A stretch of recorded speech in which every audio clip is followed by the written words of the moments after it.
बच्चों, आज हम पढ़ेंगे बूढ़ी पृथ्वी का दुख, जिसके कवि हैं निर्मला पुतुल। क्या तुमने कभी सुनी है सपनों में चमकती कुल्हाड़ियों के भय से पेड़ों की चित्कार? कुल्हाड़ियों के वार सहते किसी पेड़ की हिलती टहनियों में दिखाई पड़े हैं तुम्हें, बचाव के लिए पुकारते हजारों हजार हाथ। क्या होती है तुम्हारे भीतर धमस, कटकर गिरता है जब कोई पेड़ धरती पर? बच्चों, कवि इसमें कह रहे हैं कि विकासकालीन समय में निरंतर वृक्ष को काटा जा रहा है, उन पर धारदार जैसे कुल्हाड़ी, आरी इत्यादि, जिसने व्यक्ति स्वप्न में भी डरा करता था, उसी की चमकती हुई तेज धार की वार से बचने के लिए वृक्ष के अंदर से अपने बचाव के लिए आवाज़ लगाई जाती होगी। हे मानव, क्या तुमने हमारे दुख का अनुभव नहीं किया? यदि यह एहसास हो जाए तो कभी भी हमें काटने की कोशिश न करते। कुल्हाड़ियों की मार पड़ने पर पेड़ की टहनियों की रूपी हजारों हाथों को अपने से बचाव में पुकारते हुए नहीं दिखाई देता। पृथ्वी पर कटकर गिरते हुए वृक्ष को भी देखकर क्या तुम्हारा हृदय कंपित नहीं होता? सुना है कभी रात के सन्नाटे में अंधेरों से मुंह ढांप किस कदर रोती है नदियाँ, इस घाट अपने कपड़े और मवेशी धोते हैं।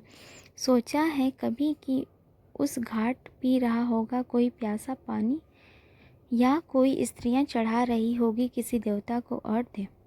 देखो बच्चों, यहाँ पे बताया गया है कि रात्रि में अंधेरा होने तथा निर्वता व्याप्त होने पर मुंह ढांककर प्रदूषण के कारण फुट फुट कर नदियाँ द्वारा रोने की आवाज़ को ये विकसित मानव के क्या तुमने सुना?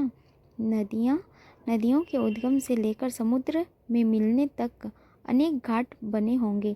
ऊपरी घाटों पर कपड़ा को धोने और पशुओं को धोने का कलकल कारखानों से निरंतर बहते हुए दूषित खतरनाक जल को नदी को में जोड़ने से पूर्व क्या कभी तुमने सोचा है कि घाट के नीचे वाले घाटों में प्यासे मानव और पशु पक्षी अपनी प्यास बुझाते होंगे, या कोई स्त्री किसी देवता को स्नान करके अर्घ्य पूजन हेतु किसी का जल का उपयोग करती होंगी? कभी महसूसा है कि किस कदर दहलाता है मौना समाधि के लिए बैठे पहाड़ का सीना विस्फोट से टूटकर जब छिटकता है दूर तक कोई पत्थर? सुनाई पड़ी है कभी भरी दोपहरिया में हथौड़ों की चोट से टूटकर बिखरते पत्थरों की चीख?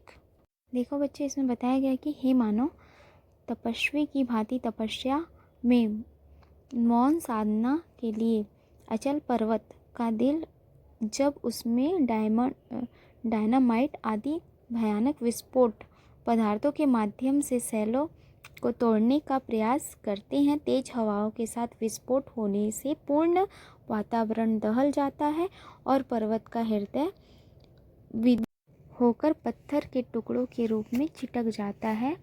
क्या इस परिस्थिति का चिंतन कभी तुम्हारे द्वारा किया गया है? और दोपहर तेज धूप में हथौड़े की मार से टूटते हुए पत्थरों का चित्कार को क्या सुना गया है?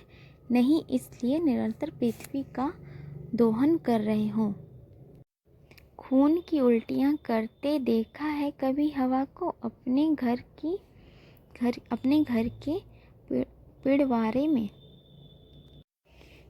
देखो बच्चों, इसमें कहा गया है कि जल प्रदूषण, ध्वनि प्रदूषण, वायु प्रदूषण तथा निरंतर वृक्षों की कटाई से वर्षा में कमी होने से जमीन का मरुस्थल में परिवर्तन होने के तथा कल कारखानों आदि के कुएं व मोटर गाड़ी आदि के धुएं से प्रदूषित हवा मानव जीवन को अस्त व्यस्त कर देती है। मानव को जहरीली गैसों के कारण सांस लेने में कठिनाई होती है और कई व्यक्तियों को दमा, टीबी आदि रोगों से ग्रसित होकर खून की उल्टियां करते हुए तुमने कभी सोचा है कि वायु को दूषित न किया जाए या पर्यावरण को संतुलित बनाए रखें।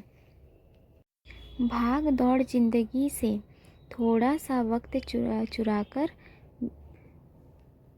बतियाता है कभी कभी शिकायत न करने वाली गुमसुम बूढ़ी पृथ्वी से। उसका दुख अगर नहीं तो क्षमा करना, मुझे तुम्हारे आदमी होने पर संदेह है। तो बच्चों, इसमें कहा गया है कि इस विकसित आधुनिक युग में समय की बढ़ती हुई रफ्तार के साथ मानव जिसका समय अत्यधिक कीमती है, कवयित्री कहती हैं कि हे मानव, क्या तुम्हारे द्वारा अपने अस्त व्यस्त जीवन में थोड़ा सा समय निकालकर चुपचाप